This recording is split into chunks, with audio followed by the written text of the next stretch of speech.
Good morning, good afternoon, good evening, wherever you are in the world. Hope you're having a great day. We're back again. Today we're going to talk a bit about me. No, I just thought it would be good for me to talk about my journey, where I started. So my journey started back in lockdown. All the fitness enthusiasts during lockdown, I was one of them. Just before lockdown, I started a pure gym, I think it was. Everyone was going to the gym, so I just started going to the gym. Didn't have a clue what I was doing. I've always been into sports. I love sports. Did ballet when I was a little girl, and then during high school I did any after school sports there was. I did the swimming galas, I did netball, badminton, just anything I could really. And then when I was introduced to the gym in high school, my school was connected to like a lifestyles, which is like a fitness centre, and we got allowed in the gym. And that was when I knew I was quite strong. You know, when you're a kid, you're like, well, me anyway, when I was a kid, I used to try and carry every shopping bag in at once and see if I could do it. So I knew I had a bit of strength. And then it was when I started going to the gym, I actually realised, like what I was lifting wasn't normal for someone who was just starting off. So then that was what then I ended up getting into, trying to lift as heavy as I possibly could. So I would squat really heavy, I would leg press really heavy. Shoulders was, we won't talk about that anyway. So then we get into lockdown and I got a bit stuck, got a bit lost. So I went back into fitness. I started training. I had a home gym, so I started training. I got a coach very quickly during lockdown because I started following bodybuilding and bikini. I just put myself a challenge. I was quite big at the time, so I got myself a coach. I then, during lockdown, my calories increased and I put even more weight on. And the reason why I'm going to tell you this story is because I'm going to talk about things I wish I did differently. Back to the point, put loads of weight on, not in a good way. I didn't recomp, I literally just put fat on. And then when it came down to me wanting to prep, 2021 I started my first prep, and that prep I lost 26 kilos overall. Yeah, a lot. And that was the near death of me to try and do that because I'd put so much weight on in the off season.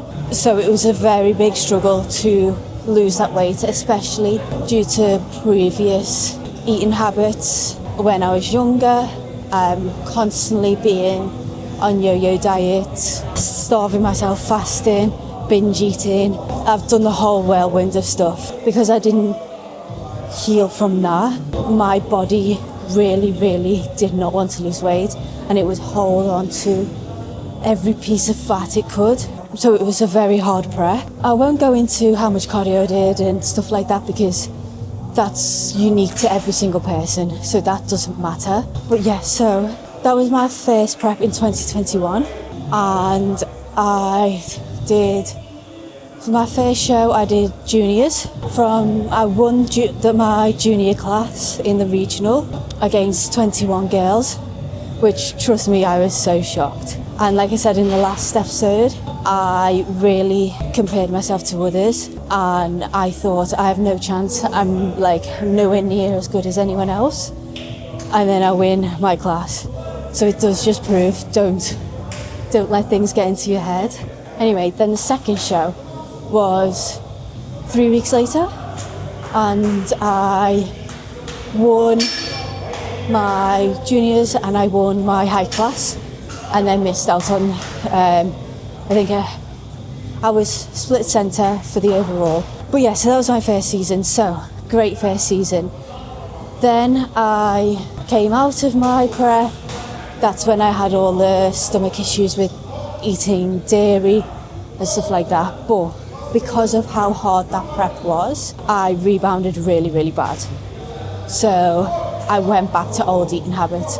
I binge ate, I starved, binged ate, starved, and it really, really took effect on my body. I put so much weight on. I just looked inflamed. I looked puffy, watery all the time because of the eating habits I ended up having, because of how extreme that prep was. Then in 2022, I went to start dieting again, and I then had to end that prep because I got kidney stones. So after that, I then started prep again in the summer of 2023. And I was in a much better place then because I dieted myself down a good amount and then brought myself up again. So I was at a nice stable weight. I was eating consistently, training consistently. So it was a perfect time for me to prep. So I started then prepping in the summer of 23. And like I said previously, that was probably the best prep I've ever had. Obviously this prep isn't over, this one could be the best I've had, but it, in a sense of, I knew my body, I knew what caused my body too much stress, I had more data to go off. So then during that season, I placed top 3 in every 3 of the shows. I did regional show in the UK, I then did Finland, and I did Lille in France. Yeah, after that prep was fine. Came out of it, stuck to the reverse diet, everything like that. That went great. Then the following year, I wanted to focus on my health, my gut, everything like that. So I didn't diet, I didn't weigh myself, I didn't track anything. So it's only been since September last year was when I started tracking and weighing myself again. Bodybuilders and prep, I don't know if anyone else is the same, but it can get you to a point where all you do is focus on the calories of everything you eat, and that's not healthy, because I know I got myself stuck in a predicament where every time I looked at a piece of food, my brain was calculating how many calories, how many carbs, how many fats, how much protein, and it consumed me every single time I was eating. And then I would constantly be planning the next meal in my head, and then if I ate something I deemed as bad, I would feel so guilty for it and feel like I had to make up for it some way. Whereas over the past 2 years, taking that time to not weigh myself, not focus on counting calories, has made a world of difference.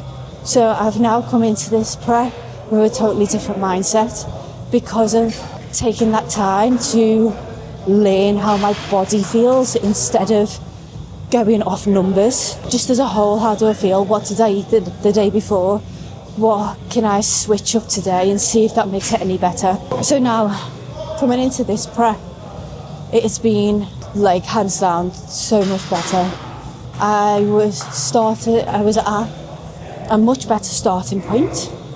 So this prep has been, I want to say easy. I know it sounds, obviously I'm still 10 weeks out, it could get a lot harder, but I'm not crash dieting.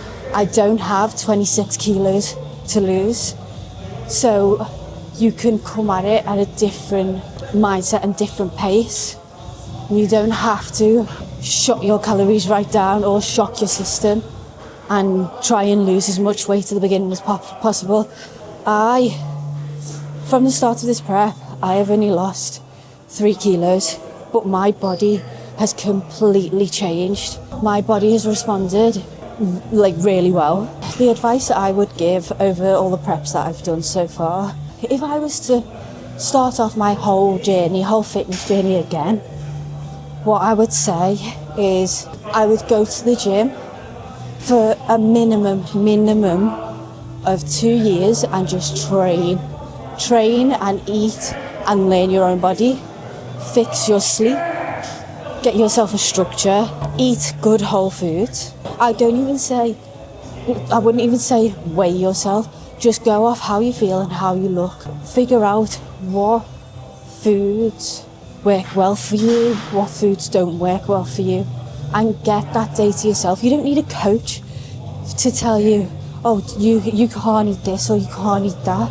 For me, you can't have aubergines or green beans. So you need to learn your body so that when later down the line you know you're ready to compete and you're in a perfect place, you have data to then give to a coach and say, these are the foods that work for me, these are the foods that don't work for me. I know the stepper causes too much stress on my body. So I knew that going into this prep, and I told my coach. My coach had so much more data from me gathering that data over the past couple of years to give to her, and she's been able to give me a diet that suits me, and we haven't had to go back and forth and go, oh, I'm constantly getting stomach pains, or oh, I'm bloated.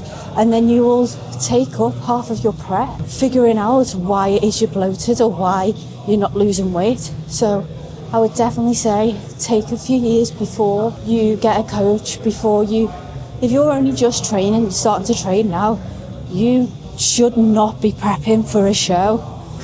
You need at least minimum 2 years of strong training to even build some sort of structure. I would then say, when you do get a coach, don't just go straight into a prep, because you need to see if that coach is right for you, and they need to get some more data from you. They need to see how your body works with, one, building food up, and two, take it as maybe a pre-prep diet. So you do a mini cut, and that gives the coach data to see how your body works as well, because obviously you can give them so much information, but they might see something you don't. What I would also say is be as natural as you can for as long as you possibly can. I understand bikini, especially the elite level, it's not natural.